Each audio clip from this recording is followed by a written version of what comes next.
This is such a nerdy question because I'm a big fan of your work.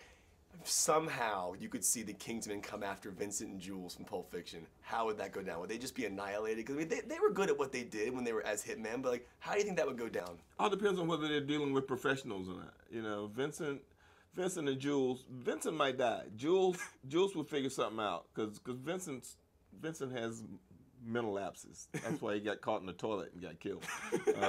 But yeah, it would be interesting. I want to see Colin Firth deliver his "manners maketh man" line, and then you deliver your Ezekiel quote like back to back. Yeah. Someone get Quentin and Matthew together, and we'll do like a sequel, Pulp Fiction 2: Electric Boogaloo. I was trying.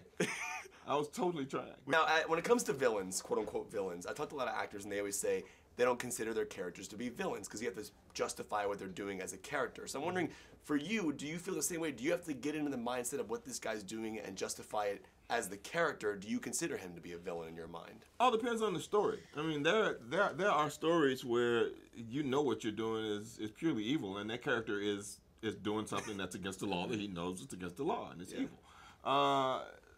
In this particular case, Valentine has done some things that have been beneficial to mankind. He's a smart kid. He's made a lot of money doing a lot of different things, and he's an environmentalist. And he's still doing something that he thinks is correct, that's going to be beneficial to the planet. Right. So he's not thinking that. Yeah. And when he does have a moment of weakness, strength shows up. Yeah, that's right. And I have complete faith on what he's doing in his project, and always have. And whenever he came up with that idea, maybe Gazelle would have had like a split second of, are you sure? But complete. But then no, let's go. Yeah. Can I nerd out with you real quick? When you jump out of that window, it's in the trailer, so I don't want to give you anything. When you jump out of that window, how does that look on set? 'Cause I mean, clearly there's obviously some CGI involved, but are you really in the air? Are there things flying around you? How do they do that shot? Yeah, there's things flying. I was on a harness, you know, and things flying.